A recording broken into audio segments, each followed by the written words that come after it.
নমস্কার প্রিয় কৃষক, ডিজিটাল কৃষক ইউটিউব চ্যানেলে আপনাদের স্বাগত জানাই। তো আপনাদের যদি আলু গাছের গোড়ার পাতা হলদে হয়ে কালো কালো টোপ টোপ হয়ে যায় এবং শুরুতে গোড়ের পাতা থেকে দেখা যায় এবং ধীরে ধীরে কিন্তু এটা গোটা গাছের মতো ছড়িয়ে পড়ে, যদি আপনাদেরও এই সমস্যা দেখা যায় আলু জমিতে, তাহলে কিন্তু এই ভিডিওটা আপনাদের জন্যই। তো এই ভিডিওটা কিন্তু আমার এই চ্যানেলের প্রথম ভিডিও, তাই আপনাদের কাছে একটাই রিকোয়েস্ট করবো, এই ভিডিওটা কিন্তু শুরু থেকে লাস্ট পর্যন্ত অবশ্যই দেখবেন। এবং এই ভিডিওতে আমি আপনাদেরকে সাথে শেয়ার করব কিভাবে আপনারা কি প্রয়োগ করলে দ্রুত সমাধান পাবেন এবং কখন প্রয়োগ করবেন এবং এটা কি কারণে হয়, সবই কিন্তু এই ভিডিওতে আমরা শেয়ার করবো। 2 থেকে 3 মিনিটের ভিডিও হবে, তো এই ভিডিওটা শুরু থেকে লাস্ট পর্যন্ত অবশ্যই দেখবেন, আপনাদের কাছে এটাই রিকোয়েস্ট। তো প্রথমেই বলি, এটা কিন্তু কোনো পোকার কারণে হয় না, এটা একটা ফাঙ্গাস জনিত রোগ, যেটার বিজ্ঞানসম্মত নাম হচ্ছে অল্টারনেরিয়া বা আলডিব্রাইট।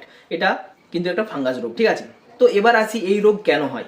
অতিরিক্ত কুয়াশা বা আর্দ্রতা থাকলে কিন্তু এই রোগ দেখা যায়। এবং দ্বিতীয় নম্বর হচ্ছে আবহাওয়ার পরিবর্তন। ধরুন দিনের বেলা প্রচন্ড রোদ এবং রাতে প্রচন্ড ঠান্ডা, এই আবহাওয়ার পরিবর্তন হলে কিন্তু এই রোগ দেখা যায়। অথবা একই জমিতে বারবার আলু চাষ করলে কিন্তু এই রোগ অনেক সময় দেখা যায়।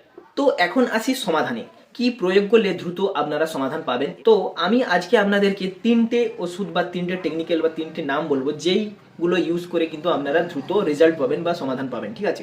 তো প্রথমেই আসি আপনাদের আদামা কোম্পানির সামির। তো আপনারা দেখতে পাচ্ছেন এই ওষুধটা আমার কাছে আছে। তো আপনাদেরকে আদামা কোম্পানিরই যে এটা নিতে হবে এমনটা ব্যাপার নয়, আপনারা আলাদা আলাদা কোনো কোম্পানি, জাস্ট আপনারা টেকনিক্যালটা চেক করবেন। টেবুকোনা জলের সাথে ক্যাপ্টেন এতে পাঞ্চ করা আছে, আপনারা ডিসপ্লেতে এই নামটা দেখতে পাবেন। এই ওষুধ প্রয়োগ করলে কিন্তু আপনাদের দ্রুত সমাধান পাবেন। এবার আসি এর ডোজে। আপনারা 1.5 মিলিলিটার প্রত্যেক লিটার জলে মিশাতে হবে। যেমন আপনার ধরুন 1 ট্যাঙ্কে কিন্তু এটা 25 ml হারে আপনাদেরকে এটা প্রয়োগ করতে। দ্বিতীয় নম্বরে আসছে আমার ডাইমেথোমর্ফ 50% WP। এটা কিন্তু যে কোনো কোম্পানি হতে পারে, আমার কাছে জেইউর বিক্রম আছে। তো আপনারা অ্যাক্রোবেট বা অন্যান্য কোনো কোম্পানির দিতে পারেন, ক্রিকেট কোনো কিন্তু ডাইমেথোমর্ফ 50% WP ফর্মে কিন্তু এই ওষুধটা আপনারা যদি প্রয়োগ করেন। তো এদের ডোজ সম্পর্কে আমি আপনাদের বলে রাখি। প্রথমে কিন্তু আপনারা লিটারে 1 গ্রাম হারে, মানে 15 গ্রাম এক ট্যাঙ্কিতে আপনাদেরকে স্প্রে করতে হবে। এবং এর সাথে কিন্তু আপনাদেরকে ম্যানকোজেব 30 গ্রাম করে ট্যাঙ্কিতে মিক্স করে পাঞ্চ করতে হবে। এবং এর সাথে কিন্তু আপনাদেরকে কোনো ভিটামিন প্রয়োগ করা চলবে না। এবং দ্বিতীয় নম্বরে যেই বিষটা আসছে সেটা হচ্ছে অ্যাডজোস্টোবিন টেবুকোনা জল, যেটা আপনারা কোনো রিটেলার বা কোনো কৃষি দোকানে গিয়ে আপনারা কিন্তু এই টেকনিক্যালগুলো দেখিয়ে এই ওষুধগুলো নিতে পারেন, ঠিক আছে। তো এগুলো আপনাদের, এরও আমরা ডোজটা বলে রাখি, লিটারে কিন্তু 1.5 ml করে আপনাদেরকে দিতে হবে। এবং এক ট্যাঙ্কিতে কিন্তু 20 থেকে 25 ml আপনাদেরকে এক ট্যাঙ্কিতে প্রয়োগ করতে হবে। এবার কথা বলি, কোন টাইমে স্প্রে করলে আপনারা ভালো রেজাল্ট পাবেন। সকাল টাইমে যদি স্প্রে করেন, আপনারা 8টা থেকে 9টা থেকে 10টার মধ্যে আপনাদেরকে স্প্রে করতে হবে।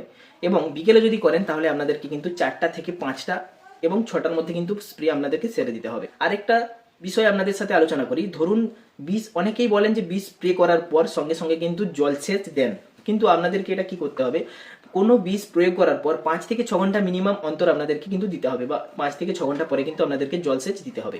সাথে সাথে জলসেচ দেবেন না, তাতে কিন্তু গাছের উপর কিন্তু একটু চাপ সৃষ্টি হয়, সেক্ষেত্রে কিন্তু গাছের প্রবলেম দেখা দিতে পারে। প্রিয় কৃষক, মনে রাখবেন, খুব বেশি আক্রান্ত পাতা কিন্তু আপনাদের তুলে ফেলতে হবে। এবং যদি আপনাদের সেই প্রথম আলু গাছে বা আলু জমিতে এই রোগ দেখা দেয় প্রথম গাছে, সেই গাছটিকে কিন্তু আপনাদেরকে উবড়ে অন্য জায়গায় ফেলে দিতে হবে। কারণ একটি গাছ থেকে দেখা দেয় এবং ধীরে ধীরে কিন্তু সমস্ত গাছে বা সমস্ত জমির গাছে ছড়িয়ে পড়ে। এবং এর সাথে একটি বিষয় আপনাদেরকে জানিয়ে রাখি, এর সাথে কিন্তু ন্যানো ইউরিয়া বা আপনার নাইট্রোজেন মিশ্রিত মানে ইউরিয়া কিন্তু বিলে আপনাদের প্রয়োগ করা চলবে না।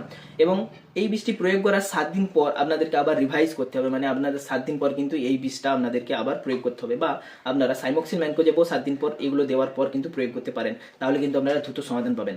তো প্রিয় কৃষক, আপনাদের যদি ভিডিওটি ভালো লেগে থাকে তাহলে কিন্তু ভিডিওটি লাইক করে দিন। আর নতুন ধরনের ভিডিও পেতে, কৃষি সংক্রান্ত ভিডিও পেতে চ্যানেলটিকে সাবস্ক্রাইব করে রাখুন। এটা কিন্তু আমাদের চ্যানেলের নতুন বা ফার্স্ট ভিডিও, তাই ভিডিওটি অনেক অনেক শেয়ার করুন।